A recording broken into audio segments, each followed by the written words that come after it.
Iniciaremos agora o segundo painel deste evento sobre o tema M&A via IPO reverso, oportunidades e desafios. E eu convido aqui para moderar esse painel a sócia do Madrona Advogados e presidente da Cojur e diretora da Brasca, doutora Nair Saldanha, por favor.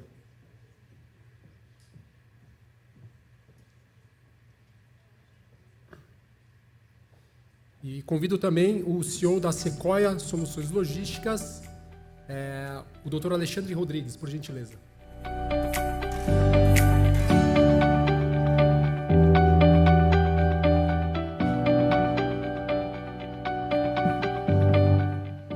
A sócia do Machado Meyer, a doutora Clarissa Figueiredo Freitas.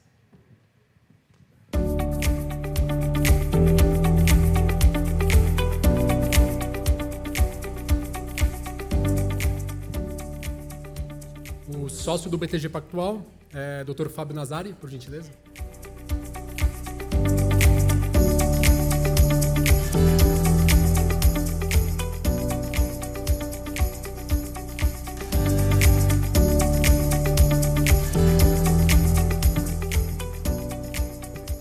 E a sócia do Tosini Freire, a doutora Fernanda Montorfano.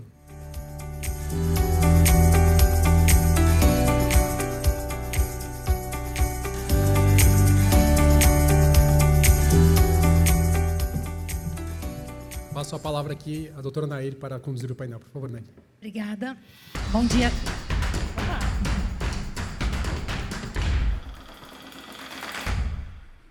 Obrigada. Bom dia a todos. Primeiro, eu queria agradecer aqui a presença de todos e dizer que eu estou muito feliz de dividir o painel com esse time aqui, esse super time aqui. E a ideia aqui é entender o que é o IPO reverso, quando que ele faz sentido, em que medida ele substitui ou não o IPO tradicional, é explorar aí todos os ângulos disso. E só para, assim, numa pequena introdução, a gente vem tendo várias operações dessas, eu acho que está caminhando para umas 10 a partir do ano passado, então é uma tendência. E agora, o que acontece num IPO? Eu posso estar falando aqui coisas muito básicas para muita gente, mas eu acho importante colocar o que acontece num IPO tradicional. No IPO tradicional, você faz uma venda de ações a mercado, seja no contexto, seja primária, os recursos vão para a companhia, seja numa oferta secundária, daí vai para o acionista, dá liquidez ali para ele, mas é completamente diferente. A gente não tem isso no IPO reverso. E outro elemento importante, o processo. No processo de IPO tradicional, é um processo absolutamente visceral, intenso, é uma coisa de 4 a 6 meses que toma uma energia muito grande ali da alta administração da companhia e todo o time envolvido, todos os que estão envolvidos, mas a companhia tem um deslocamento aí, e tem um trabalho muito forte na construção do disclosure, porque é inerente a esse tipo de transação, não há como ser diferente, por questão de liability aí envolvida. Então, você tem a diligência jurídica, cada palavrinha que é colocada ali no disclosure, ela passa por um escrutínio jurídico, depois vai ser data room, diligência legal, legal opinion de advogados. A gente tem a análise de todos os números que derivam dos financials, também vão ser objeto de análise de confirmação por auditores, comfort letter, e tem o backup para informações de mercado que não estão nesses dois grupos. É um processo muito meticuloso, muito intenso e que traz uma qualidade também diferenciada aí para o disclosure. O resultado disso é uma companhia depois aberta, com registro na CVM, registro na B3, pronta para fazer captações. Isso existe no IPO reverso, mas só isso existe no IPO reverso. A primeira parte não acontece, tá? E isso tem implicações práticas também.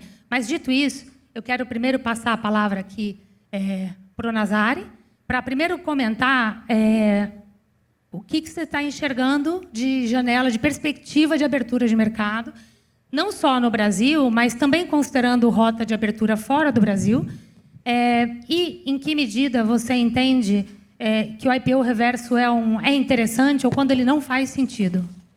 Por favor.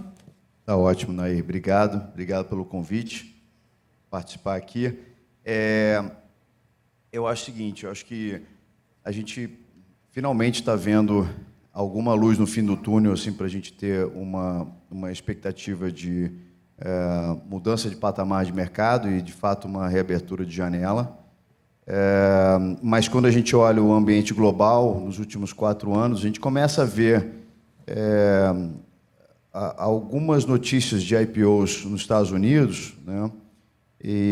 Mas isso fica mais na capa do jornal. Quando a gente olha o volume das transações globalmente, ou nos Estados Unidos, ou América Latina, a gente está absolutamente estável nos últimos 4 anos. Tá? Então, o ambiente global, mais ou menos aí 450 bilhões de dólares, 440 bilhões de dólares por ano, na média, 400 e alguma coisa. Estados Unidos, 150, e não está mudando isso. Tá? Então, quer dizer, muita gente, a turma acha que o mercado americano agora está pujante de novo, etc. Não está nada. Tá? Tá igual ao que estava nos últimos 4 anos. E a gente veio aí de 500, 600 bilhões de dólares para 150, na média, nos últimos 4 anos nos Estados Unidos. E a gente também padece aí com uma queda de 80% a 90% de volume de operações, sem nenhum IPO no caso. Né? O último IPO foi no Nubank nos Estados Unidos. Em seguida, o imediatamente anterior foi a Oncoclínicas, em agosto, assim como a Raiz em agosto. Esses foram os 3 últimos IPOs ali em agosto de 2021 e dezembro de 2021.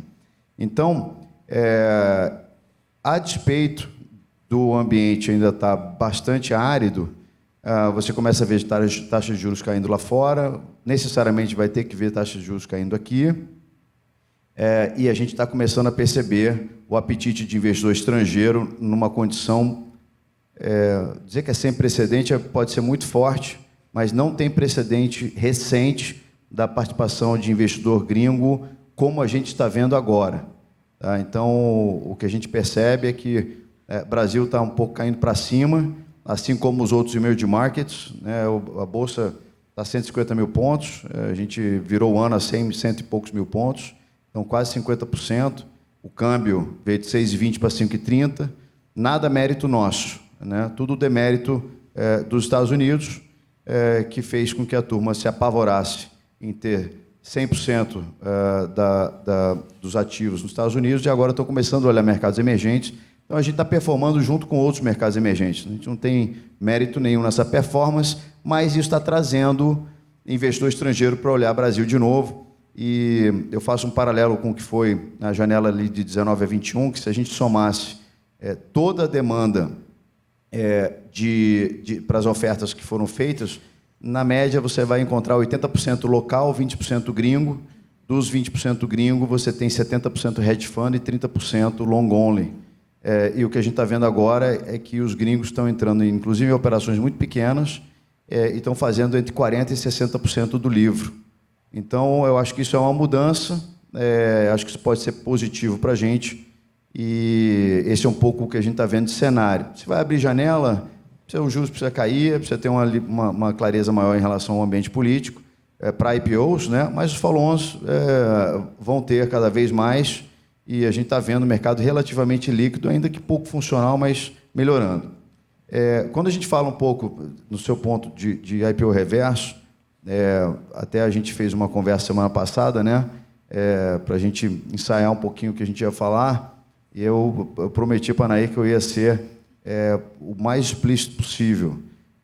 Eu acho que IPO reverso, ele não é um produto de prateleira, tá? E muitas vezes eu não gosto, porque muitas vezes a gente é acionado por movimentos oportunistas ou oportunísticos por parte de players que estão vendo uma companhia aqui ou ali um pouco largada e acha que pode usar aquela casca para travestir a companhia para outra coisa e acha que aquilo ali é um atalho para o mercado. Eu discordo, né? Eu acho que um IPO reverso ele tem que ser derivado de um movimento estratégico legítimo, né? Então, você tem uma companhia listada, aberta, muitas vezes funcional, tem base acionária, não está largada, tem liquidez, etc.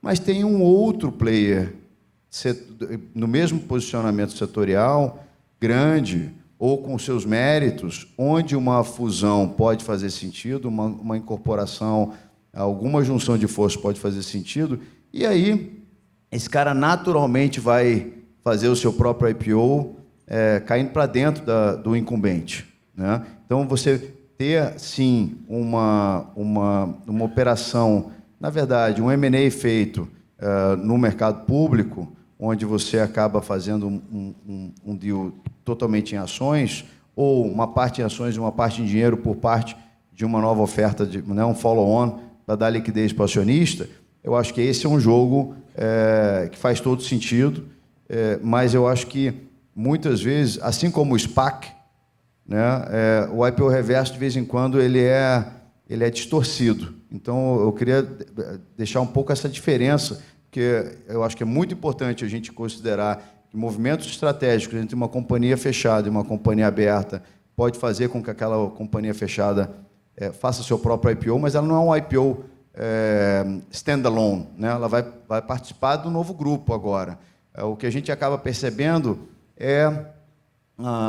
muitas vezes, alguém procurando uma galinha morta em mercado, e aí fala assim, eu vou pegar aquela casca. Aquilo ali dá mais trabalho do que você fazer um IPO mesmo, né? Assim como o SPAC, né? SPAC, muitas vezes o cara acha que assinou a carta de intenção com o SPAC, fechou o deal e agora ele fez o IPO dele, né? Só que você vai ter que explicar para os holders do SPAC o que é aquela companhia, por que aquela companhia está fazendo aquele deal com o SPAC, e se ele gosta daquilo ali, porque se ele não gosta, ele vai pedir o resgate, e você vai ter que procurar a demanda para comprar o deal em seguida. Então, por que você não faz um diabo do IPO antes, né? Então, também SPAC é um negócio que eu acho que você entra muito pela porta dos fundos. Se tem uma empresa boa para fazer o IPO, faça o seu IPO. Não vai buscar um IPO reverso em cima de uma casca irrelevante, ou não vai buscar um atalho em cima de um SPAC, porque a gente viu que, basicamente, 100% dos exemplos que a gente tem recentes não são bons exemplos como companhias abertas no dia seguinte. Então, acho que esses são alguns pontos aqui. Você falou um pouco de questão de mercado americano. Eu gosto para algumas companhias. Primeiro, eu acho que você tem que ter dupla cidadania. Tem que ter o passaporte brasileiro e o passaporte americano, né? Então, não adianta nada você ser um cara super bacana aqui, mas vai ser uma empresa fechada aqui, uma empresa aberta lá fora, onde você está numa outra liga, e você pode acabar sendo uma companhia que fica absolutamente negligenciada como uma empresa no mercado de capitais, embora você tenha um fundamento super forte, só que ninguém consegue enxergar porque você está ali no meio de um mundaréu de companhias abertas, né? Então, tem que ter tamanho. Se a gente olhar a performance de grandes companhias que fizeram IPO single listed lá fora, né? Você pega uma Stone, uma PagSeguro, um Nubank, uma XP, né? Essa é uma turma que fez IPOs com market caps de 9, 10, 15, 40 bilhões de dólares, fazendo deals multibilionários. Esses caras são visíveis. Outras empresas que foram para lá com operações muito pequenas, de 200, 300, 400 milhões de dólares, muitas, se não quase a totalidade, se perderam num ambiente de iliquidez. Algumas já fecharam o capital, outras redomiciliaram de volta para o Brasil. Então, eu acho que o single listing é perigoso, dependendo do tamanho da companhia. Por isso que eu acho que sempre tem que ter o dual listing, que eu brinco dessa dupla cidadania, né? Você é uma empresa importante aqui. Uma empresa de 15 bilhões de reais aqui é uma empresa importante no mercado brasileiro. Uma empresa de 2 bilhões e meio de dólares nos Estados Unidos não é uma empresa importante nos Estados Unidos. Então, eu acho que isso aí a gente tem que levar em consideração. Vai ter uma nova onda de mercado de capitais, vai ter uma nova onda de listagem lá fora. Eu acho que tem que tomar muito cuidado com esse ambiente. Sim, eu acho super importante você falar isso, Nazário, porque tem um canto da sereia muito forte, né, para as empresas irem para lá, porque o valuation é 3 vezes o que tem aqui no Brasil. Elas ficam malucas, e quando vão, a curva de crescimento, muitas vezes eu acompanhei essa situação, exige uma curva, um high growth ali, que eles não acompanham. Então, eles se perdem naquele mar, e quando você olha o desenvolvimento dessas companhias, a maioria é muito ruim. Então, é importante ir a fundo, fazer uma análise se faz sentido realmente para aquele mercado, se tem uma uma justificativa para fortalecimento da imagem institucional lá, tem uma justificativa de negócios, né? Não só... Legítima. Sim. Não é um movimento de arbitragem imediata. Você pode fazer o melhor IPO do mundo. Inclusive, várias empresas fizeram IPOs a valuations malucos. O que adianta? Você vai ter uma pouca diluição. Lá tem uma vantagem grande para você poder fazer o super voting, né? Que aqui ainda não é um negócio que não é plain vanilla, né? E você pode fazer um free float pequeno, né? 3%, 4%. Então, o que acontece? Você pode fazer um super deal. Depois a empresa vai para o ostracismo. O que adiantou você fazer aquele super deal? Depois você não consegue mais vender mais uma ação, porque ninguém olha, ninguém compra, você não tem liquidez nenhuma. Então, talvez seja melhor você fazer um deal um pouco mais dilutivo, um valuation mais adequado, mais barato aqui, e você ir construindo aquele valuation ao longo do tempo, do que você ir nas alturas num tiro só e depois você se vê com uma companhia órfã de mercado de capitais, né? Quando você faz um IPO, você não está fazendo um IPO para fechar o capital daqui a 2 anos ou você fazer uma arbitragem, em tese, né? Você vai fazer o IPO para ter a empresa listada durante 50 anos, né? Então, esse é um pouco esse canto da sereia. Eu faço sempre propaganda nossa aqui, né? A gente é banqueiro brasileiro, está aqui do lado das companhias o tempo inteiro, né? Todo dia. Se tiver um problema com o acionista controlador, a gente vai ter que resolver isso aqui com ele mesmo, dentro do escritório do banco, né? A competição estrangeira, aparece um banqueiro gaivota lá que dá um rasante no kick-off do deal, dá outro rasante no pricing, se tiver o pricing, e se tiver um problema, ele volta lá para o Vale do Silício e nunca mais vai ver o cliente aqui. Essa a gente não é o nosso caso. Então, a gente tem que ser muito cuidadoso com o que a gente vai recomendar, porque o nosso jogo, a gente é companhia aberta, a gente recomenda para o cliente exatamente o que a gente acha que é importante para a gente, né? Sim, perfeito. Não, e você tocou só num ponto também que eu queria destacar, porque a primeira motivação para ir para fora é o valuation, que chega a ser 3 vezes. O segundo é a flexibilidade de legislação regulatória. Você falou da super voting share. A Abrasca foi muito dedicada ao tema, mas, infelizmente, o que foi aprovado tem aquela sunset clause que, tipo, 7 anos cai, aí a maioria da minoria, que é quando isso não funciona. Então, eu acho que é uma oportunidade para o mercado brasileiro, para a gente atuar nisso, para trazer mais flexibilidade. O sentido não é ficar mais strict, é ficar mais flexível, e voto plural é uma coisa assim, descolamento do poder político, do poder econômico. É bobagem, é cara limpa, fala claro, a regra é clara, não tem problema nenhum, compra quem quer. É um voto de confiança naquele grupo. E é usado por 100% dos que foram para fora, né? Então, enfim, a gente... Desculpa, eu não quero monopolizar aqui, mas não. Acho que tem um ponto que é o seguinte também, né? Você vai fazer o IPO de uma companhia lá fora, aí você vai fazer o marketing aqui, porque agora você volta a poder fazer marketing aqui, né? Nos últimos 2 anos, se eu não estou errado. E aí você vai fazer o marketing aqui, e aí a base de investidor local fala, nossa, que companhia fantástica, você vai listar lá, vai fazer single listing lá fora, que legal, que bacana, e tem voto plural, muito bacana. Aí você vai fazer uma transação na B3, na CVM, com alguma mudança de governança, você é quase escorraçado da mesa do investidor, que é uma coisa horrorosa, mas que coisa, vocês não vão fazer novo mercado, e por aí vai. O negócio é o seguinte, a governança ela não é ditada pelo que está escrito na regra da companhia, no estatuto, é ditada pela postura da companhia, né? Loja Americanas era novo mercado. Alguém gostou do que aconteceu? Né? Então, eu acho que existe uma hipocrisia também um pouco do próprio investidor de comprar coisas dessa natureza lá fora, sem qualquer tipo de questionamento, e quando a gente traz aqui para o Brasil, existe essa barreira para a gente poder fazer marketing, né? A gente fez, viu o Henrique Lang aqui, a gente trabalhou junto com o Lang no IPO da Track and Field, onde a gente fez uma super preferencial, e o que acontece é o seguinte, o deal só saiu porque a empresa era boa demais. Todo mundo amou a companhia, e a empresa está entregando até hoje assim, com louvor, né? Mas não foi fácil. Quando o cliente pergunta, vamos fazer, dá para fazer esse negócio que vocês fizeram? Eu falo, olha, não é mole não, entendeu? Então, foi um sweet spot que a gente achou para fazer o deal, o mercado estava bom e tudo, aí embora, teve que baixar preço, era uma empresa, um deal pequeno, mas não é óbvio. Então, a gente sempre não dá para bater no peito e dizer que vai sair tudo desse jeito, porque não sai. Sim, não, perfeito.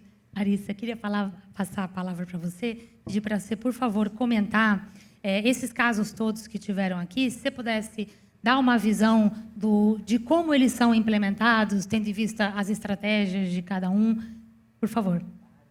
Obrigada pelo convite, é uma honra estar aqui.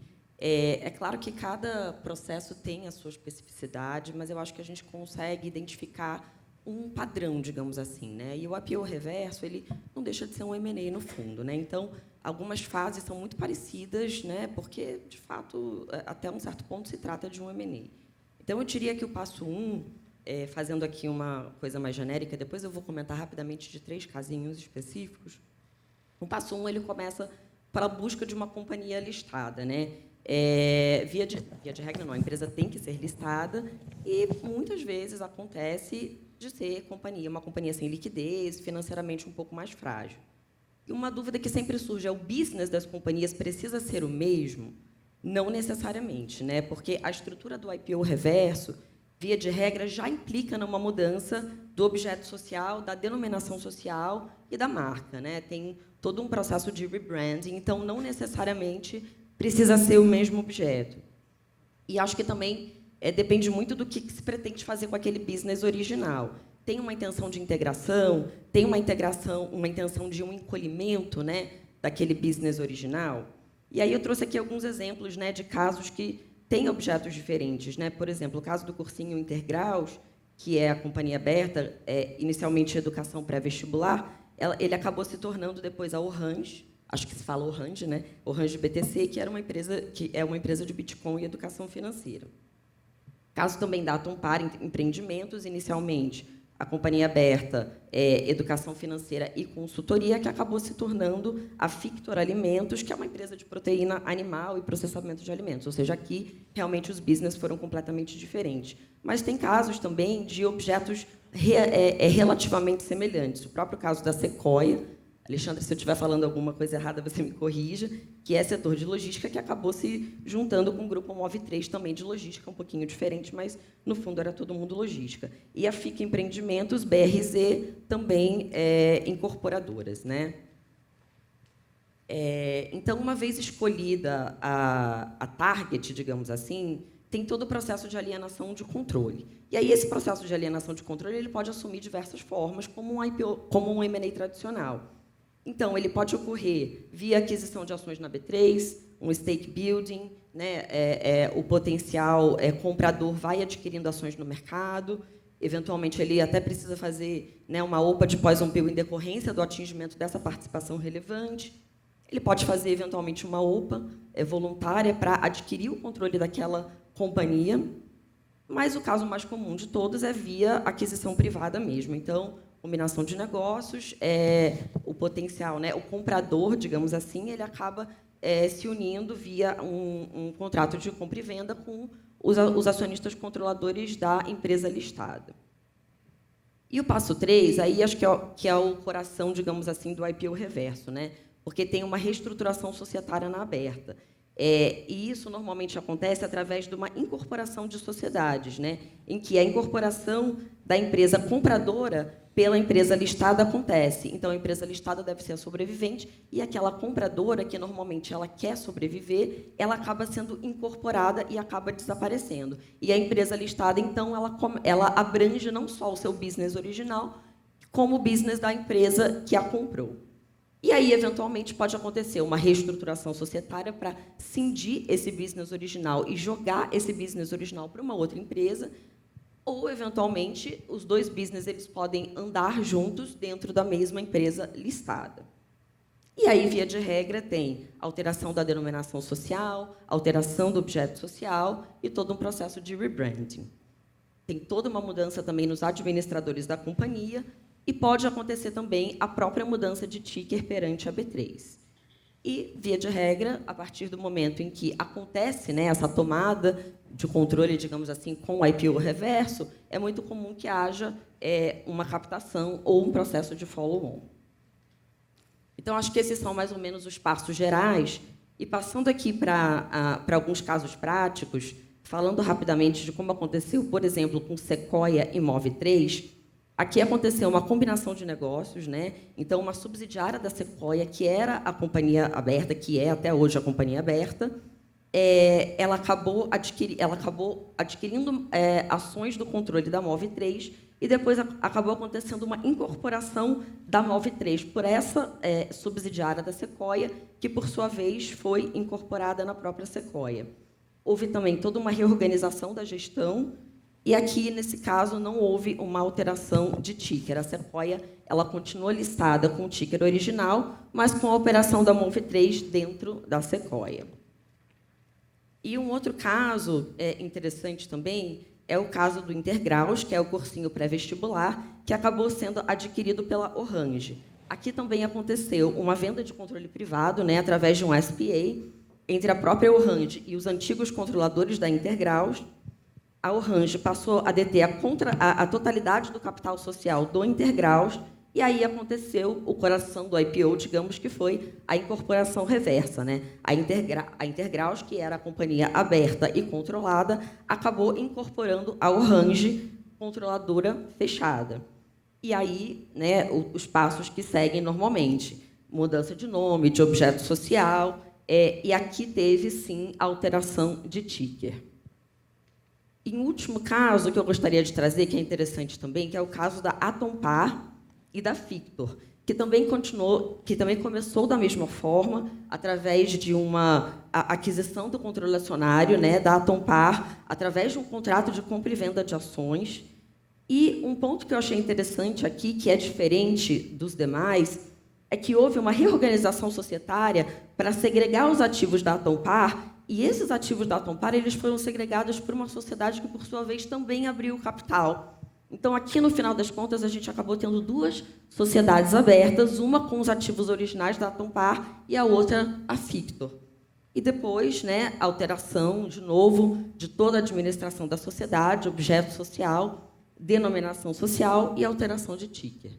Então, esses foram aqui alguns exemplos que eu trouxe. Via de regra, né, eles são parecidos, e eu acho que são assim, os passos que normalmente acontecem nesse tipo de operação.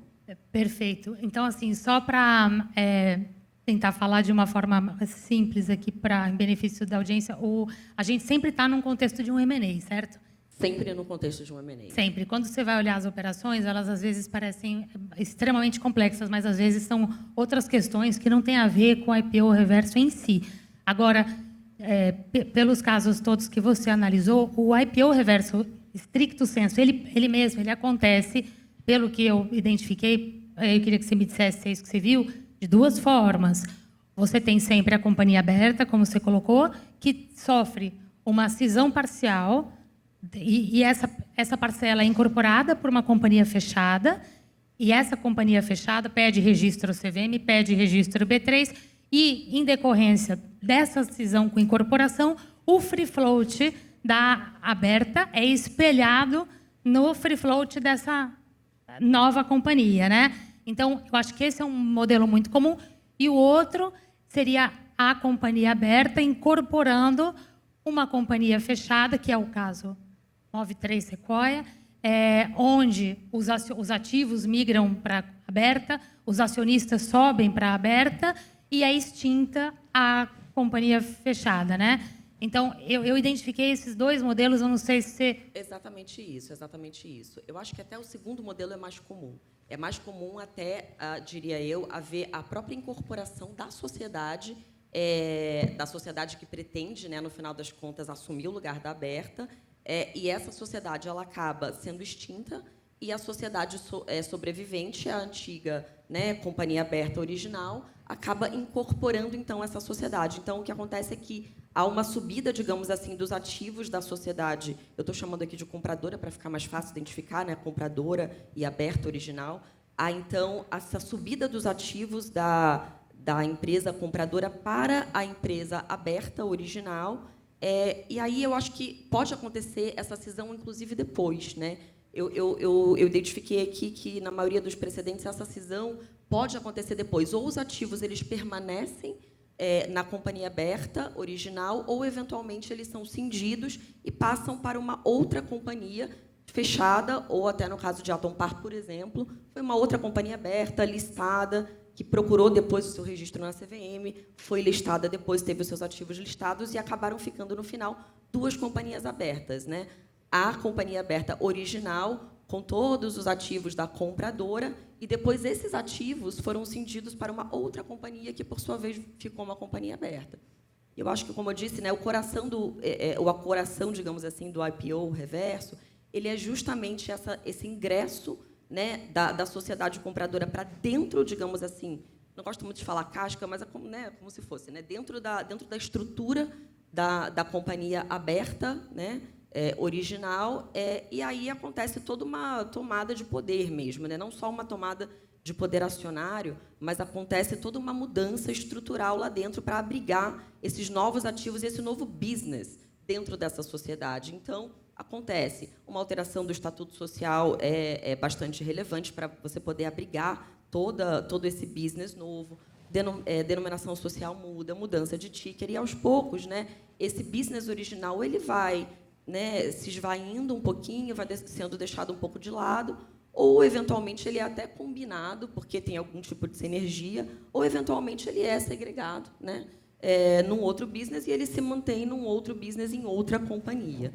Então, acontece isso. Eu acho que são diversas formas, eles têm mais ou menos esse passo a passo, mas eu acho que depende muito da intenção, né, da compradora, do que fazer com aquele business. O que ela pretende fazer com aquilo depois, né?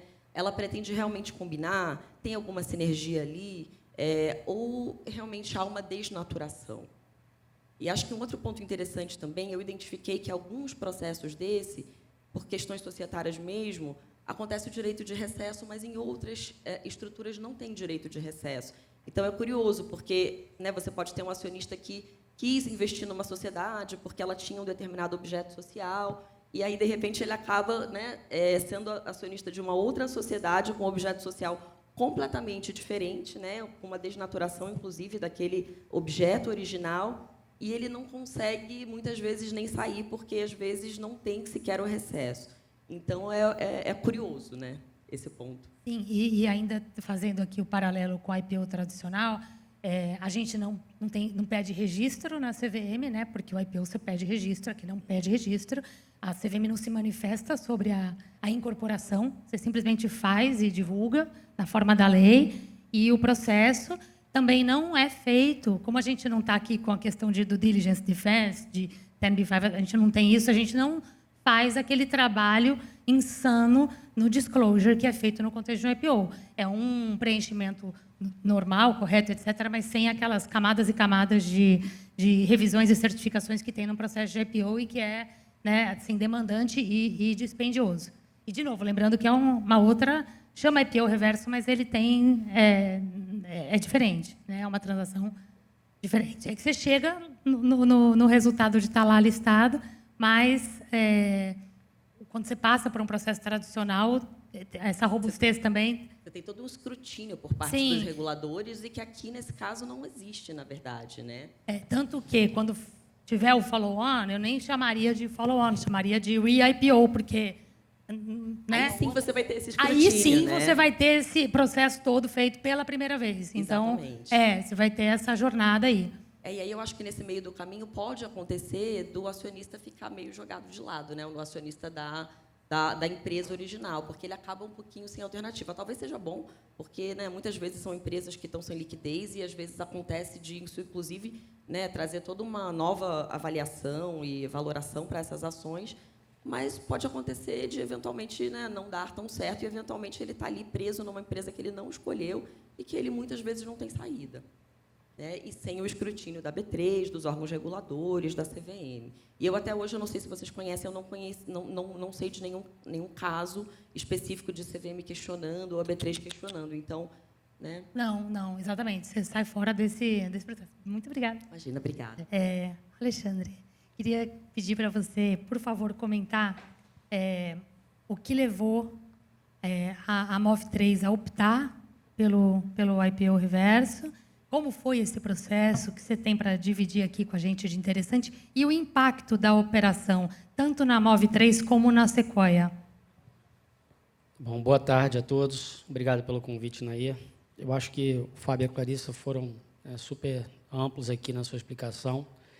Eu talvez adicionaria alguns pontos aqui para a gente repensar, né? Eu não estava lá na empresa há 2 anos atrás, quando o planejamento estratégico e a combinação dos negócios foram feitas, mas eu diria que tem uma série de fatores aqui, como o Fábio falou, e eu brinco, né? Sempre tem os motivos ditos, os não ditos e os percebidos, né?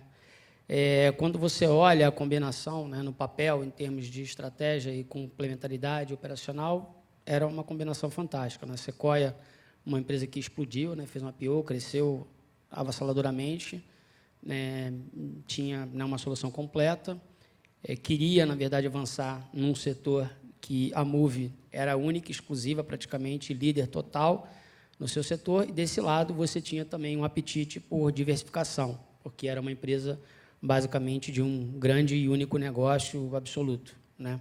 Então, a necessidade, talvez, de diversificar foi um dos motivos que foram complementares, eu acho que a outros, né? Que aí o Fábio falou um pouco, e eu complementaria, assim, acho que tem uma série de fatores, né?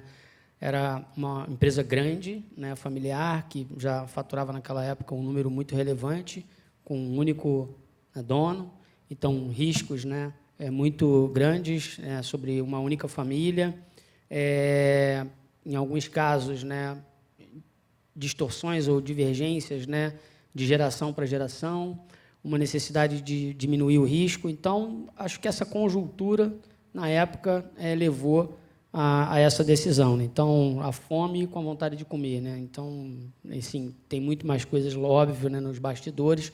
Eu não estava aqui, mas dentro dos ditos, não ditos e percebidos, né, eu tenho 1 ano de empresa, e aí posso falar um pouco para vocês muito mais de, né, estratégias que eu acho que a gente tem que olhar quando for pensar em qualquer coisa que envolva, na verdade, não um IPO reverso, mas um M&A, né? Ele não deixa de ser um M&A. Então, assim, as dificuldades, eu acho que foi algo muito rápido, muito acelerado, né? Acho que, num primeiro momento, quando você faz o processo, né, de junção e anúncio, existem, dentro das dificuldades que você perguntou, né, os apegos, né, Da família, né? os apegos dos dois lados, né, os apegos às práticas, os apegos às culturas. Então, é importante, né, deixar claro, né, trabalhar a gestão de mudança, né, a comunicação, a forma como esse processo vai ser desdobrado para as lideranças. A Move era uma empresa extremamente rentável, absoluta, como eu disse, né, feita com a prata da casa, com pessoas, né, que cresceram na empresa, junto com a empresa. Então, mais familiar, mais clean, com, digamos assim, menos burocracia, mais ágil. A Sequoia, muito grande, né, já, né, com uma série de exigências, de necessidades, um pouco mais burocrática. Então, dentro das dificuldades, o choque cultural é uma das coisas que eu digo que a cada dia a gente vence um pouquinho dessa barreira, né? Porque, no final das contas, quando você faz isso e você ainda mantém os donos, os fundadores, tocando os negócios na empresa, fica difícil você tomar decisões sem apego, né? Então, não que eu seja o salvador da pátria, mas a necessidade que as próprias 2 famílias com o conselho encontraram foi: a gente precisa trazer alguém que não tenha apego às decisões que precisam ser tomadas, né? Se vai para a direita, para a esquerda, se a gente avança, se a gente reduz. Então, esses foram os desafios que eu acho que, quando você estrutura o trabalho e pensa em fazer, a gente não bota no papel. A gente só bota no papel o que a gente vai ganhar, o quanto a gente vai crescer, como é que fica a divisão, quanto cada um vai ter de participação, como é que vai ser a saída mais na frente, gradativa. Mas, em muitos casos, tá, e aí eu não estou falando só do grupo Move3 Sequoia, né? Eu estou no meu 6º, digamos assim, M&A, e a questão cultural e o apego, eu acho que é uma das maiores dificuldades ou barreiras que podem atrapalhar o avanço mais rápido do processo de consolidação das empresas. Sim, é correto dizer que o processo da 93 Sequoia ela teve uma motivação importante de questão sucessória mesmo, né, tratar uma estratégia sucessória, uma saída, né, para... Exatamente. Eu diria que uma estratégia sucessória e também de minimizar o risco concentrado, né? A empresa cresceu... e que justamente se concretiza não só indo para um veículo aberto, como também profissionalizando a gestão, né? Isso, exatamente. Né? O M&A, né, que eu diria, ele foi feito através de um IPO reverso, mas ele poderia ter sido feito de uma outra forma, né? Com uma empresa de capital fechado, com um concorrente, com uma divisão na participação, né? Uma reestruturação societária com entrada de alguns outros investidores do setor, não necessariamente através do IPO, mas a necessidade, né, na minha visão, ela foi uma mistura, mas, na minha percepção, a principal delas foi exatamente assim: pô, preciso planejar a saída, diminuir o risco, a empresa está muito grande, né, quero cuidar da minha saúde, da minha idade avançada. Então, né, conversando com o fundador, são as percepções que eu tive no dia a dia. Quando você conversa com as gerações, existiam outros interesses, né, como, pô, eu quero diversificar, quero me juntar com gente, né, que tenha background mais executivo, menos familiar, trazer novas práticas para a empresa. Então, eu diria que tem sempre uma série de questões na mesa aí que você precisa avaliar, né? Mas acho que a saída, né, o planejamento sucessório, a saída da família, a minimização dos riscos foram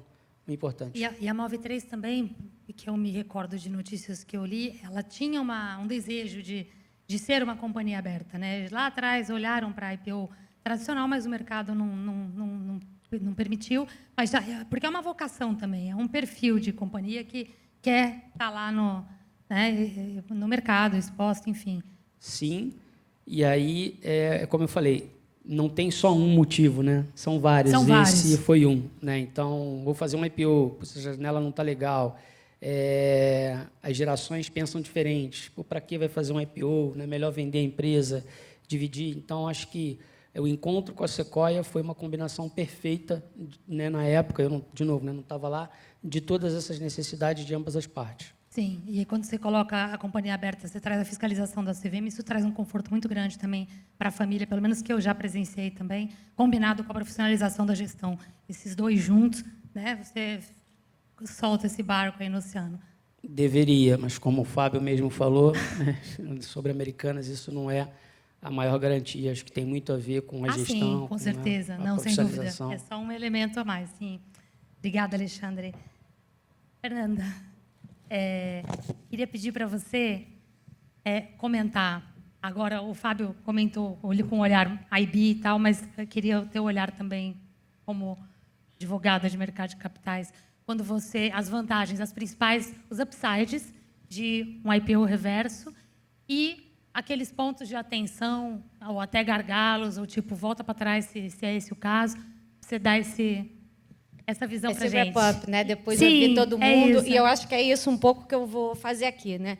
Acho que as falas aqui foram muito ricas, né? A gente começou trazendo a visão do banqueiro, falamos da estrutura jurídica que esses deals normalmente são realizados e a experiência aqui prática, né, de um dos players. E ouvindo todo mundo, eu acho que fica muito claro a complexidade que é esse tipo de deal, porque ele é tratado nas manchetes de jornal, ele soa muito apetitoso, né, para os investidores ou para as companhias que pretendem ingressar aí sem um IPO, como se fosse um atalho, né? É um atalho para você entrar mais rápido numa companhia e ter ali, quando a janela de IPO permitir, você já está preparado para isso. Mas ele é longe de ser um atalho para dar certo, né? Se ele for trabalhado e a gente pensar que essa estrutura é utilizada como atalho, não vai dar certo, né? Vai falhar, porque é uma estrutura de M&A, é super trabalhoso, você vê que envolve aqui a aquisição do controle de uma companhia. Então, você pode ter seja uma OPA, se a gente está falando de determinado percentual, e a gente pode ter uma OPA de pós-umpio prevista no Estatuto, a gente pode ter uma OPA de 254A pela alienação do controle dessa sociedade, a gente tem depois uma incorporação, enfim, cisão, que são instrumentos ali que têm uma regulamentação também específica da CVM, né, na resolução Resolução 78, tem direito de recesso, tem choque de governança, tem choque de cultura. Então, é muito complexo o processo para ser tratado dessa forma, como a gente vem vendo, como um atalho, né? O atalho, ele lembra muito os movimentos oportunísticos, né? Você quer entrar nessa companhia, você usa essa estrutura porque, por algum motivo, né, ela é uma estrutura menos aparente, apesar de extremamente complexa e trabalhosa também. Então, acho que isso é legal e tem que ficar muito claro para todo mundo aqui, né? Não tem caminho fácil. Esse pode ser uma estrutura legítima. A gente viu pouquíssimos casos. Então, estamos falando aí de 4 anos sem IPO, né? Pouquíssimos follow-ons nesse período, mas estamos vendo que essa estrutura foi usada 4 vezes, né, nos últimos anos. E todas elas, quando a gente vê, né, falando de uma forma legítima, a estrutura sendo feita ali de fato com uma estratégia, ele está preso à estratégia, vocação, que foram as palavras que vocês usaram, né? Tem um fundamento legítimo para a gente usar. Então, tentei fazer um IPO, não saiu, era uma oportunidade perfeita, porque eu tenho uma combinação de negócio ali, eu vou ter uma sinergia. Ou mesmo em casos ali da Fictor com a Tompar, que também já foi Inepar, então ela está na segunda, foi uma segunda rodada. A Inepar, eu acho que foi o primeiro da história. Em 2015. É isso, nessa onda recente aqui. Isso, é isso aí. Essa onda recente agora, então, da Tompar para a Fictor, que aí são business completamente diferentes, mas se você para olhar como isso está sendo estruturado, né, você vê que tem muita visibilidade, eles divulgam muita informação, eles têm o RI com uma presença, dando entrevista, falando do plano de negócio. Então, está procurando o mercado para passar o que é aquela nova empresa, o rebranding, então tem um cuidado com isso também. Né? São casos muito específicos aqui. Eu acho que a mensagem que fica, eu vou passar um pouquinho o que se diz, né, como as vantagens, o que são os principais desafios, mas eu acho que a mensagem principal aqui você tem que olhar tailor-made, tem que fazer sentido, como qualquer estruturação de deal. Né? Não adianta achar que vai ter um atalho e pegar o carro andando, trocar o pneu com o carro andando, porque não vai dar certo. Você vai ter algum choque, você vai diminuir o valor, então, porque você está usando o veículo, normalmente é uma companhia que já não tem liquidez, né? Você vai usar esse veículo para se antecipar e estar preparado para uma próxima onda de capitalização, você não pode destruir valor. Então, eu acho que o que se coloca normalmente como as vantagens dessa estrutura. Fala-se muito em redução de prazos, né, em aproveitar o timing, mas, se você comparar e olhar para essas estruturas que a Clarissa trouxe aí uma a uma, você vai ver que foram processos super longos, de 9 meses, de 11 meses. São longuíssimos. Isso porque a gente está falando dos que eu vi, contando desde a divulgação. Tem uma etapa muito anterior da negociação, né? Então, assim, estou falando, não tem uma redução de prazo, não tem encurtamento de caminho aqui, né? A gente, não para isso. Agora, você reduz o prazo, sim, porque, a partir do momento que você já usa a estrutura como companhia aberta, a partir do momento que tem uma janela, você já está posicionado para fazer uma oferta que fazer um follow-on, né? Você não vai precisar começar o caminho. Mas, se a gente está comparando com o IPO, quanto tempo, mais ou menos? 3 meses, aquele que vai muito rápido, que está tudo redondo, até 6 meses o mais complicado. Vamos botar uma média de 4 meses. Não é uma grande vantagem dessa estrutura se a gente comparar time. Uma vantagem que eu vejo é a previsibilidade, justamente porque, e aí elas são utilizadas justamente nesses momentos que a gente não tem uma janela, né, de liquidez, de IPO. Então, você tem previsibilidade porque você está negociando com uma contraparte, uma negociação privada. Você não está sujeito ali à janela de mercado, ao humor do mercado, como é que vai precificar a ação. Então, de fato, esse aqui pode ser considerado eu vejo como um benefício nesse tipo de estrutura. Um outro ponto que também, né, não sei se chega a ser uma vantagem para ser bem feito, que é a redução do custo de observância. Se a gente vai partir do zero de uma companhia, a gente vai montar, né, todo aquele arcabouço documental que a CVM exige, que a Bolsa exige, criterioso, com comentários, vai discutir Então, de fato, você tem um custo alto aqui com o escritório, né, que vai te assessorar, que vai assessorar o coordenador. Tem um custo ali do coordenador da oferta, se a gente comparar com o IPO, as taxas da Bolsa para a colocação dessas ações. Então, nesse ponto, pode ser uma redução do custo de observância aqui das normas, redução do custo. Mas, se você parar para pensar, estiver comparando com uma operação, né, que é feita com estratégia, com fundamento, que tem um propósito, uma vocação, também não sei até que ponto pode ser um custo expressivo que você está reduzindo. Você também vai ter que observar regras próprias aqui da resolução CVM, você vai ter laudo de avaliação. Para dar certo, tem que ter uma boa auditoria jurídica, para que ela não seja um mecanismo, né, shady, ali, de ocultação de informações, né, que ela não seja usada de uma forma não legítima para a realização dessa operação, mas de uma forma ali, né, como um atalho para esconder determinadas informações, contingências que não ficam muito claras, porque é o adquirente ali que está, né, tá comprando aberta e você não sabe o que está vindo nessa nova companhia, né? Você não tem a regulação, não tem a supervisão da CVM, você precisa fazer, dentro desse processo, normalmente, até tem que ter as demonstrações financeiras auditadas, com a mesma database, porque a própria resolução ali para fazer a reestruturação vai te exigir, mas é o máximo.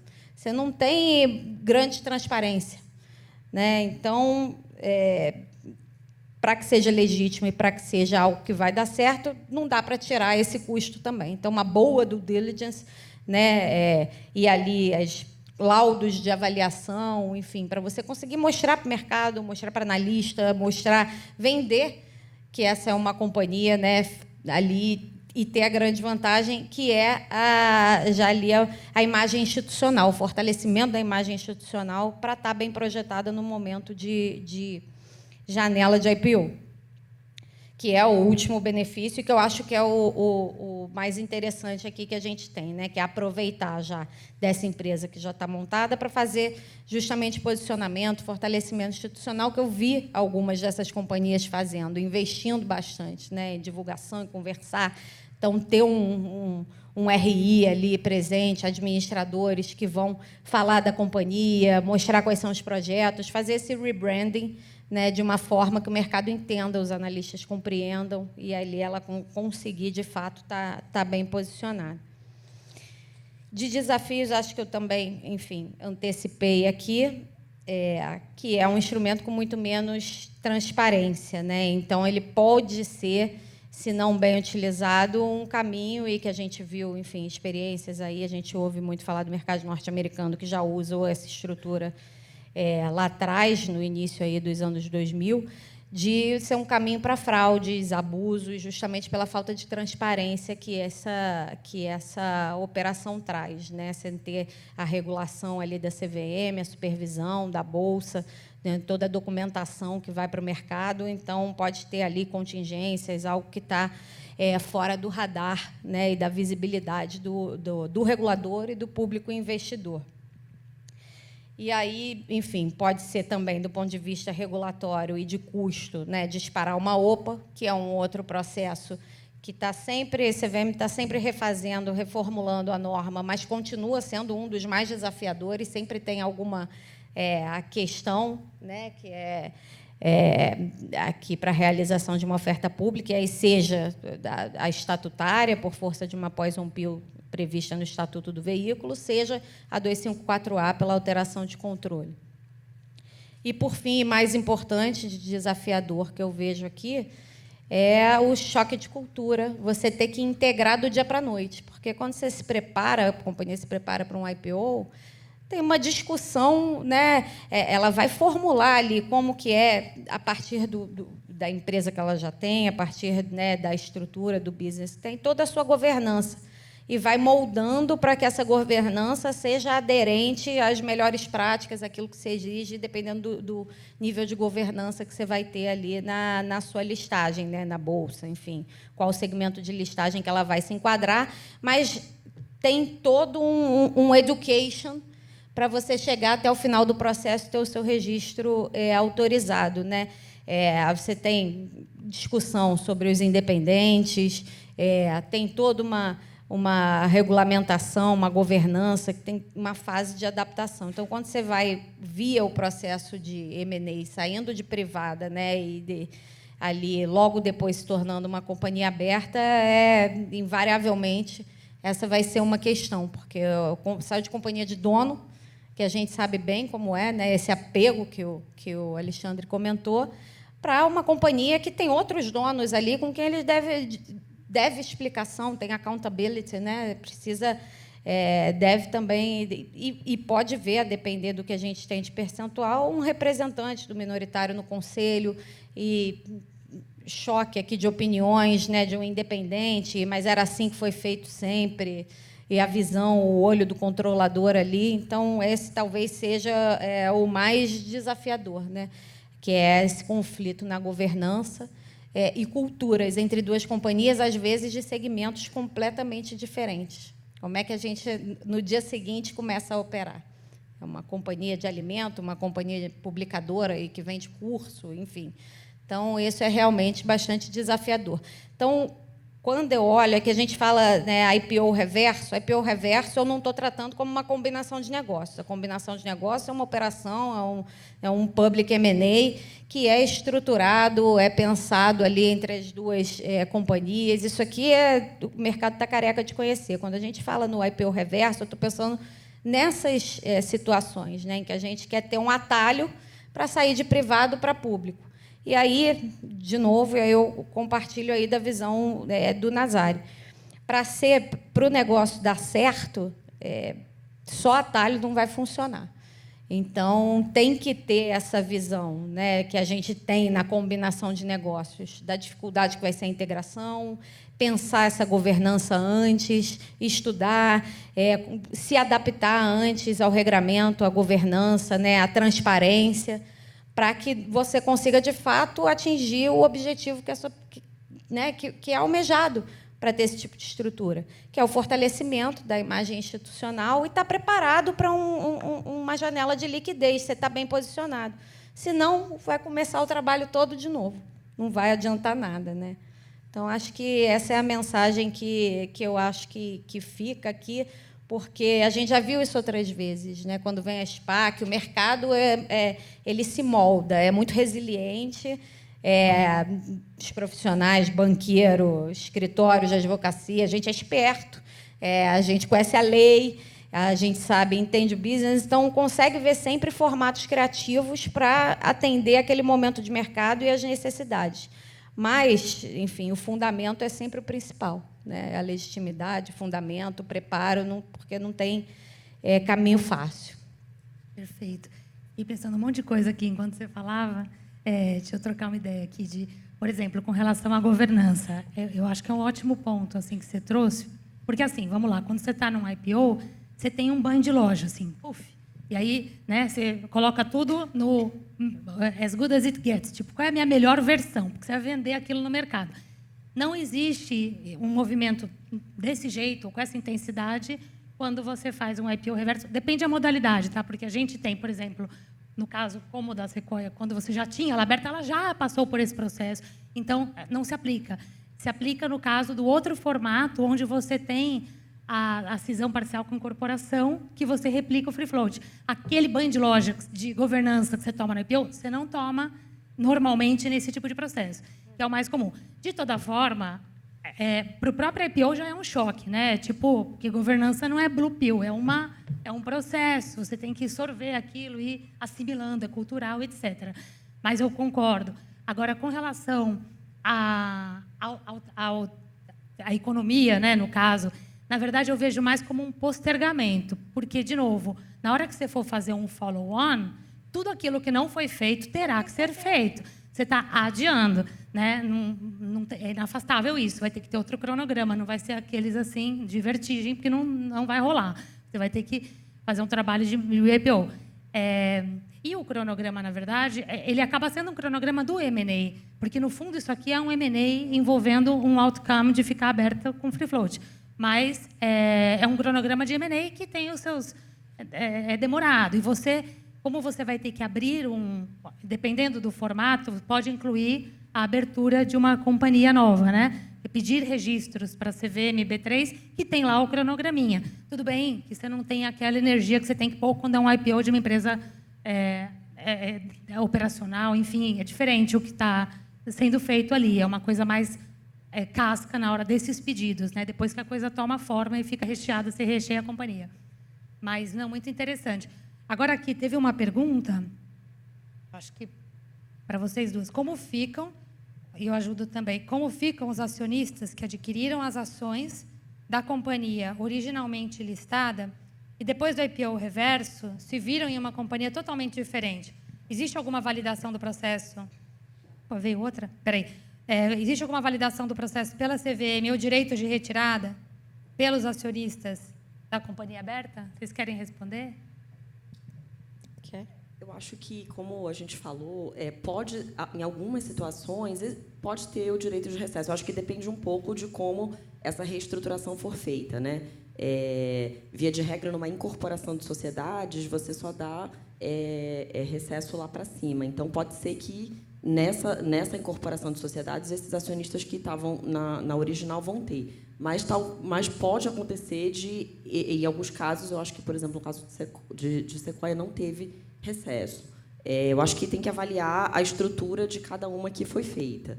Mas eu acho que esse é, talvez, o ponto mais curioso aqui, que eu fico curiosa, né? Porque, de fato, esse acionista ele entrou numa sociedade, ele investiu naquela sociedade, ele pode, né, ter olhado, eu quero investir nesse objeto social, com esses administradores, né, com esses acionistas, e, de repente, ele se vê numa sociedade completamente diferente e não necessariamente ele vai ter todos os seus direitos assegurados.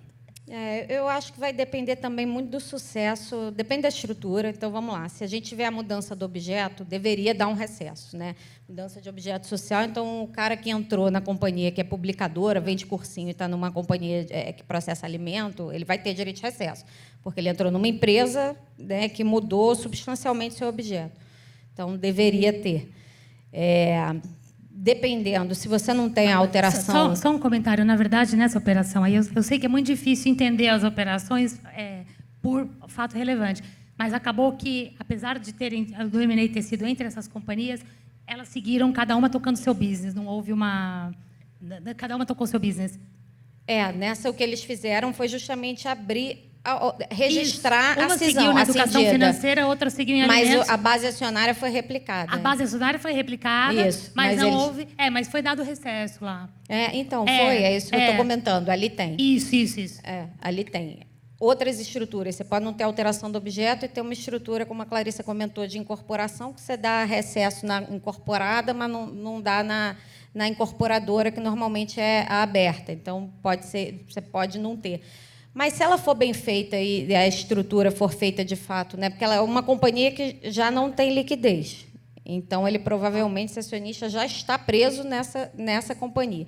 E se a gente está falando de uma empresa, né, com fundamento, eu quero entrar e vou ali fortalecer a imagem institucional, de repente contratar um market maker, enfim, você pode até ser uma forma de dar saída para esse acionista, que hoje não tem, porque a gente está falando esses veículos, normalmente são veículos que são aquelas companhias ali sem liquidez, muitas ali que estavam, né, fizeram naquele boom de IPO que a gente teve 19, 21, mas que não tinham, fizeram no calor ali, o mercado estava absorvendo tudo e acabaram ali presos, porque a companhia não teve grande presença, visibilidade no mercado. Então, depende muito do caminho. Ela não vai ser sempre ruim.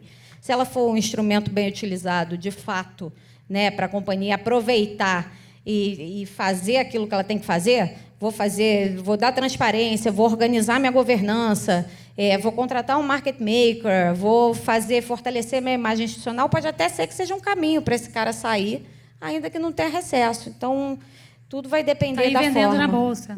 Vendendo na bolsa. E nem sempre o recesso é o melhor dos caminhos, né? A gente sabe que o recesso, às vezes, paga muito pouco, um valor patrimonial. Então, pode acontecer, por exemplo, desse IPO reverso, até gerar uma valorização das ações e o cara vai ter a saída de mercado dele. Então, pode ser também que, né, não necessariamente o recesso ele precisa... Ele é interessante. Ele é interessante. Às vezes é mais interessante o cara vender na bolsa, né? Se o preço estiver bom. É importante você lembrar isso. E também, dependendo de como a operação é feita, tem um tag-along.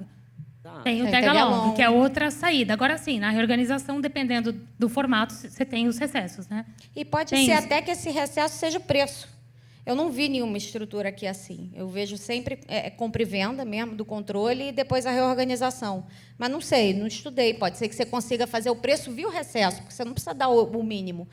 Quando o estatuto não prevê o mínimo, é o patrimonial. Mas se você definir um recesso, né, capitaliza o veículo que vai ser incorporado, e você atribui um recesso maior como pagamento para esses acionistas, como o preço pela venda daquelas ações. Pode ser também. Mas aí seria por liberalidade. Eu não sei se a companhia vai estar Sim, motivada sim, a fazer uma- isso. Seria o PL, né? E como regra, exceto se tiver valor econômico exato. Você pode que fazer. ninguém é muito raro. Pode ter. ser uma estratégia para Mas compra e assim, venda. também vamos lá. A operação, ela supostamente ela é boa. Então, a ideia é que o acionista fique feliz com ela, não que ele precise correr por uma saída de emergência. Mas bem esse o... É isso aí. Teve uma pergunta aqui. Nazar, historicamente a taxa de juros no Brasil sempre foi alta. Nesse contexto, isso não impediu companhias controladoras de irem ao mercado para buscarem liquidez. Considerando que um IPO reverso pode gerar direito de dissidência do minoritário, essa busca frenética pelo IPO reverso é fruto de uma mudança na mentalidade dos controladores ou apenas uma dificuldade transitória de justificar a tese de investimento? Eu acho que é uma dificuldade transitória. Eu acho que eu gostei muito do que a Fernanda falou, que eu queria deixar, eu estou tentando arrumar um jeito de passar uma mensagem clara, que eu acho esse negócio de IPO reverso para comprar casca inútil para quem quiser fazer um IPO. Isso não é um IPO. Não, isso não é IPO. Isso não é IPO. Então, pronto. Então, não é porque eu comprei uma casca e mudei o objeto social de uma padaria para um varejista que eu virei companhia aberta. Cadê o investidor? Não tem investidor, gente. Entendeu? Eu posso fazer um M&A aqui sem ninguém. Pronto, virei companhia aberta. Cadê o investidor que está chancelando o meu business case, meu investment case? Cadê a demanda marginal para comprar? Cadê a capitalização que a empresa precisava? Cadê a liquidez para dar para os acionistas existentes, para uma secundária? Não tem nada disso, né?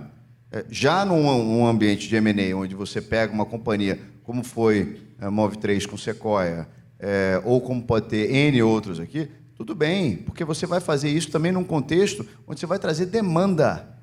Tem um stakeholder que está faltando aqui nessa discussão, que é o investidor. Não estamos falando de investidor nenhum aqui, chancelando nada, nem capitalizando empresa, nem nada. Então não existe isso de IPO reverso comprando casca, entendeu? É só olhar o que está acontecendo com esse tipo de... Pergunte se essas companhias são companhias listadas, abertas, negociadas, líquidas, todo dia. Tem uma base acionária lá riquíssima, 70 investidores institucionais, 50 mil investidores pessoa física. Nenhuma dessas, nenhuma. Então, acho que tem que deixar isso muito claro aqui, porque para você fazer um IPO, você precisa ter demanda de investidor. Você não tem demanda de investidor, você não tem IPO. E aí eu acho que, de fato, com taxa de juros alta, com um ambiente árido, a turma está procurando atalho e não tem atalho, né? Você vai ter que... fiz o deal. Nossa, virei companhia aberta. Legal. Quanto você trada por dia? Nada. Bateu o sino lá na B3, tudo bonitinho, soltou confete e não adianta nada no dia seguinte. Cadê o investidor que vai comprar a empresa? Né? Então, isso para mim é irrelevante. Eu acho que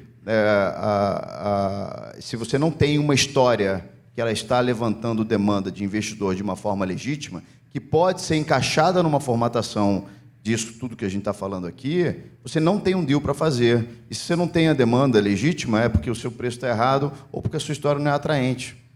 Então, eu acho que o controlador que resolve fazer um movimento desse está tentando arrumar uma forma de convencer o mercado a fórceps. E o mercado não é convencido a fórceps. Você não faz um deal bilateral, né?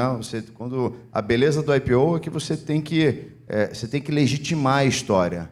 né? Você não consegue fazer um IPO com 2 caras, com 3 caras. Tem que make sure que o IPO que você está fazendo, você está convencendo 300 caras que aquele negócio funciona. Se 300 investidores acreditam que aquele negócio funciona, é porque aquele negócio tem uma cara razoável, né? Para pelo menos a turma apostar. Então, eu acho que não é mudança de mentalidade, eu acho que são poucos exemplos que a gente está falando aqui, né? Foi dito aqui, acho que a Clarissa falou isso. Pô, são poucos exemplos. Então, eu acho que é one-off. Isso aqui é uma exceção da exceção. Isso não é mainstream. Mainstream é você fazer um IPO bem feito, fazendo roadshow no Brasil, nos Estados Unidos, na Europa, fazendo um deal de 600 milhões, 800 milhões, 1 bilhão, e aí você levanta 3, 4, 5 bilhões, todo mundo se estapeia para comprar ação, você corta todo mundo, quem comprou, comprou, quem não comprou vai comprar depois no aftermarket, vai trocar de mão, quem comprou vai vender para quem quer comprar no aftermarket, o papel fica líquido, outros caras entram e você tem uma companhia listada, aberta, né? Então, eu acho que essa dinâmica é assim que tem que funcionar. Qualquer coisa diferente disso, eu acho que não existe. Então, né, você tem aí uma empresa de distribuição de energia super líquida, listada e etc., e tem uma outra que não está conseguindo fazer o IPO. Porque o valuation não consegue convencer um investidor, etc., por aí vai. Mas ele, por N formas, ele conseguiu strike a deal com o incumbente. E naquele valuation saiu, de repente o cara pode fazer para fazer um IPO, ele precisa fazer um deal de 20%, né? Que acho que é um outro problema que a gente tem que ver com a B3, né? Esse negócio de free float mínimo de 15%, de 20%, isso é irrelevante. Faz o IPO do Nubank com 3% de free float, 3 bilhões de dólares o free float, sei lá quanto, 1,5 bilhão de dólares, e a empresa vai ter problema de negociabilidade? Não vai, né? Então, o que acontece? Aí, de repente, o cara não está conseguindo fazer porque ele não está conseguindo justificar o valuation para fazer uma diluição de 20%. Né? Mas ele fala o seguinte, eu vou fazer um deal aqui que eu vejo uma diluição de 10%, tem um earn-out e tudo, eu caio para dentro da companhia incumbente. O cara fez o IPO dele, agora mais para frente ele vai vender as ações. Né? E isso é legal. Isso, para mim, é um IPO reverso dessa companhia que não estava conseguindo demandar o interesse devido do investidor. Então, é assim que eu vejo. Mas assim, vamos lá, é que eu acho também que a palavra IPO reverso cria uma expectativa que talvez ela não entregue e gera essa frustração. Isso aí. Mas vamos lá. Tem, por exemplo, empresas que adotam a estratégia, esquece o IPO reverso, de fazer registro CVM e ficar exposta, porque os analistas vão lá e ela vai tendo um education de 10 regulação vezes da melhor. CVM. Mas então, isso aqui... Pela porta da frente. Mas isso aqui, no fundo, é isso. A única diferença é que você vai ter um free float. Você vai ter um free float. Na verdade, ela vai ter que fazer um IPO lá na frente. Isso não é um IPO. O problema que eu acho é o nome. Acho que é por isso que você fica até meio bravo, né? Então, bem bravo. Então... Pô, eu faço IPO, gente. Isso aí não é IPO. Pelo amor de Deus, vamos separar as coisas aqui. Entendeu? Mas eu acho que tem que mudar a leitura do que é, entendeu? Talvez mudar o nome. Acho que é por aí. Teve Dá o nome do painel já, de forma retroativa. M&A e companhias abertas. Isso. Aqui tem outra pergunta. Como é a dinâmica do valuation e o impacto no preço da ação? Gente, é um M&A, né? Vocês querem falar? O valuation é valuation de M&A. A troca, você vai ter uma relação de troca e você vai ter os laudos da CVM e uma negociação. Você vai ter, provavelmente, né, para fazer ali a incorporação, o aumento de capital, patrimônio líquido, e aí é a relação de troca negocial, é o preço que você vai combinar com a contraparte que está ali negociando, vendendo, que é a administração da companhia que você vai incorporar. Então, vai ser, né, que vai incorporar a privada. Então, é privado. Né, diferente de um processo de um book building que você vai passar ali, vai testar o preço, vai as condições, né, de mercado, vai fazer um roadshow. Então, são duas partes negociando, é isso. É isso, né? Nesse caso, são duas partes independentes, você nem precisa de laudo para justificar a relação de troca. Né? Então, em tese, as duas partes negociam o que elas entendem que é melhor. Você pode até ter uma fairness opinion para justificar aquilo, mas eu acho que é isso, é negociação entre as partes mesmo aqui. Sim, não, eu digo o laudo da incorporação. Laudo E da se incorporação for aquela... que vai é isso. subsidiar o aumento de capital da Exato. incorporadora.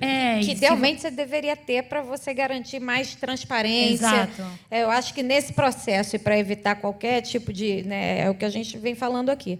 Para dar certo, não dá para fugir da transparência, porque é um atalho. Eu acho que a transparência vai ser fundamental nesse processo, justamente para o mercado entender o que está acontecendo ali e poder comprar a tese, a companhia, os números, a fundamentação, como é que foi negociado aquilo entre os boards, enfim. É isso aí. Gente, deu o nosso horário. Queria agradecer. Não sei se alguém quer fazer mais alguma pergunta. Porque com essa luz a gente não vê nada. Não? Então, muito obrigada. E acho que é isso. Obrigada a vocês. Prazer imenso aqui. Obrigado.